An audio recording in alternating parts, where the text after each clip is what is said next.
सीताराम, जय माता दी सभी को।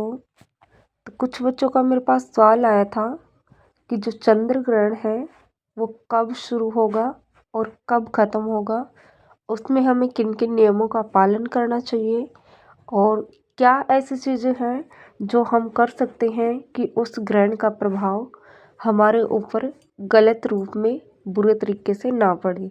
तो ऐसा आप लोग क्या कर सकते हैं। सबसे पहले तो जान लेते हैं कि ये 2026 का सबसे पहला चंद्र ग्रहण है, जो कि कब शुरू होगा वो मैं आपको बताऊंगी अभी, और क्या क्या नियमों का आप लोगों ने पालन करना है इसके बारे में भी मैं आप सभी को जानकारी दूंगी। तो ये साल का जो पहला चंद्र ग्रहण है ये 3 मार्च को शाम को 3:20 पर शुरू होगा और शाम को 6:46 पे इसका समापन होगा। यानी कि कुल 3 घंटे 27 मिनट का ये चंद्र ग्रहण रहने वाला है।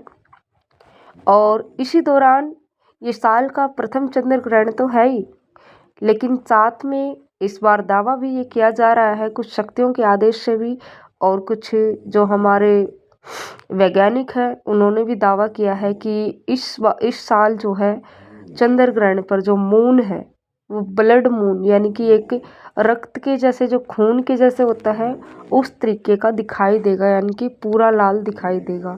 तो आप सभी इस ग्रहण को ज़रूर देखिएगा। और इससे बचने के लिए आपने क्या करना है, आपको ऐसा करना है कि आपकी जो भी खाने पीने की वस्तुएं होती हैं उसमें आप कुशा ला करके डाल सकते हैं। कुशा कुशा यानी कि जिसको आम भाषा में डाब वगैरह बोल देते हैं, जो लंबी लंबी पतली पतली सी होती है उसको कुशा बोलते हैं, जिससे भगवान शंकर का अभिषेक भी कराया जाता है।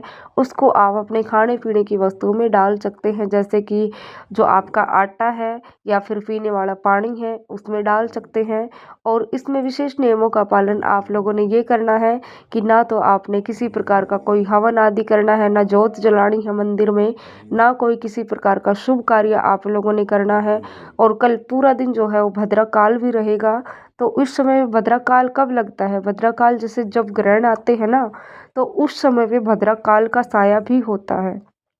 तो आप लोगों ने कल कोई भी मांगलिक कार्य ना करें, कोई भी मांगलिक कार्य करने से आप लोग बचें। ज़्यादा से ज़्यादा, जितना ज़्यादा आप लोगों से हो सके आप लोगों ने जाप करना है। और जाप आपने बिना दिया जलाए करना है। बहुत सारे बच्चे दिया जला देते हैं, भगवान को भोग लगाते हैं, प्रसाद लगाते हैं। तो आपने ना तो भगवान के सामने दिया जलाना है, ना आपने भगवान को भोग लगाना है, ना किसी प्रकार से प्रसाद चढ़ाना है। क्योंकि इस समय पे आमतौर पर आप लोगों ने देखा भी होगा कि जब भी ग्रहण लगता है तो बहुत सारे मंदिरों के, ऑलमोस्ट सभी मंदिरों के जो है कपाट बंद कर दिए जाते हैं, दरवाजे बंद कर दिए जाते हैं, ताकि कोई भी व्यक्ति विशेष वहां जाकर के पूजा अर्चना ना करे, दीपक ना जलाए या फिर भगवान को भोग ना चढ़ाए। बहुत सारे जो बड़े बड़े शक्तिपीठ होते हैं उन पर भी भगवान के द्वार के कपाट बंद कर दिए जाते हैं।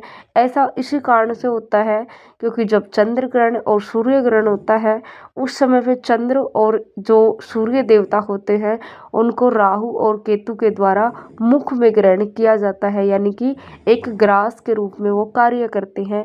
तो इसी कारण से इसको ग्रहण बोलते हैं, यानी कि काला साया जो है जो सूर्य और चंद्रदेव पर पड़ जाता है उसी को हम लोग ग्रहण कहते हैं। तो आप लोगों ने इन विशेष नियमों का पालन करना है। और दूसरा, कोई भी अगर गर्भवती स्त्री है तो वो कृपया करके बाहर ना जाए, किसी भी हालत में वो बाहर ना निकले। ग्रहण काल के दौरान तो खास करके वो बाहर ना निकले और किसी प्रकार का वो ग्रहण में कोई भी कार्य ना करे। ऐसा करने से आपके जो बच्चे हैं उस पर विशेष प्रभाव पड़ेगा, उसके किसी अंग में खराबी हो सकती है। तो ऐसा इसीलिए कहा जाता है कि ग्रहण काल में जो गर्भवती स्त्रियां होती हैं उनको किसी भी प्रकार का जो है कार्य करना वर्जित होता है। और आप ज़्यादा से ज़्यादा कोशिश करें, जितना आपसे हो सके जाप करें जो भी गर्भवती स्त्रियां हैं। ठीक है भाई। तो मैंने ग्रहण के बारे में आप लोगों को जानकारी दे दी है कि ग्रहण कब से कब तक रहेगा और क्या क्या आप लोगों ने उपाय करने हैं, किस प्रकार से आप लोग इसके दुष्प्रभाव से बच सकते हैं। क्योंकि जो ग्रहण होता है वो हमारे ही देश में रहेगा और ये संपूर्ण सृष्टि के लिए बहुत ही एक बोलते हैं ना दुष्प्रभाव देने वाला होता है, क्योंकि इस समय पे सृष्टि में बहुत सारी उथल-पुथल होती है। उथल-पुथल इतनी मच जाती है कि बहुत सारे जो है कई जगहों पर कुछ उल्कापिंड्स वगैरह भी गिरते हैं। तो लेकिन आपको इन चीज़ों पर ध्यान नहीं देना है। आपको केवल जितना ज़्यादा से ज़्यादा हो सके वो जाप करना है, और आपको जाप भी माला के द्वारा नहीं करना।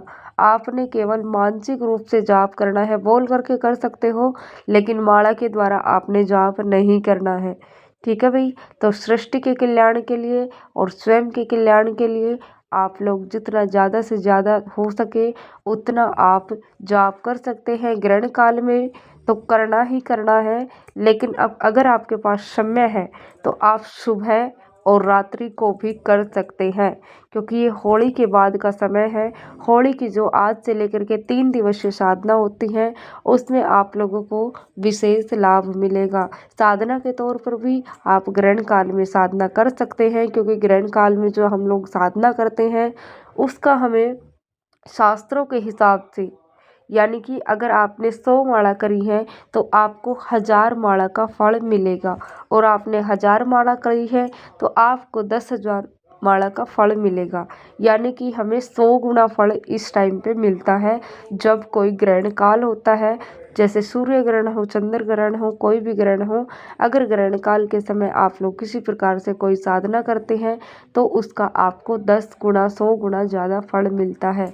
और सबसे अच्छी बात ये होती है कि इसमें आपको कोई हवन भी नहीं करना, क्योंकि बहुत सारी जब हम साधनाएं करते हैं तो उसमें क्या होता है, अगर जब हम हवन करते हैं तो ही हमारी साधनाएं पूर्ण होती हैं। लेकिन इस ग्रहण काल के समय जो आप लोग साधना करेंगे उसमें आपको ना तो कोई हवन करना है, ना कोई भोग लगाना है, ना अन्य किसी प्रकार से कोई दीपक जलाना है और पूजा पाठ करनी है। आपने सिर्फ मानसिक रूप से या फिर आप बोल करके जाप कर सकते हैं। ऐसा करने से आपके घर में सुख समृद्धि आएगी, और आप भगवान से जन कल्याण के लिए भी प्रार्थना कीजिएगा, अवश्य ही कीजिएगा। और जो भगवान चंद्रदेव हैं उनको ज़्यादा कष्ट ना हो, इसके लिए भी आप भगवान से प्रार्थना कीजिएगा। और माँ भगवती और बाबा सभी पर अपनी कृपा बनाए रखें, और हम पर भी कृपा बनाए रखें। खुश रहो भाई सभी। जय श्री महाकाल सभी को। अगली वीडियो बनाएंगे उसमें आप लोगों को जानकारी देते रहेंगे, और अगर किसी को कुछ भी समझ में नहीं आया हो तो वो कमेंट डाल करके पूछ सकता है। मैं सभी बच्चों के कमेंट का रिप्लाई अवश्य करती हूँ, या जो बच्चे चैनल को कई बार चला लेते हैं वो आप लोगों को कमेंट का रिप्लाई अवश्य कर देंगे। तो आपको कुछ भी डाउट हो तो आप वीडियो के नीचे कमेंट कर सकते हैं।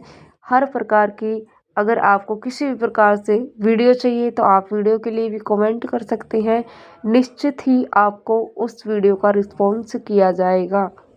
ठीक है भाई। सीताराम। जय माता दी सभी को। वीडियो अच्छी लगी हो तो वीडियो को लाइक करें, चैनल को सब्सक्राइब करें, और वीडियो को अंत तक अवश्य देखा करो, ताकि आप लोगों से कोई भी जानकारी बीच में छूटे नहीं। सीताराम। जय माता दी सभी को। जय श्री महाकाल। ओम शिव नमो आदेश।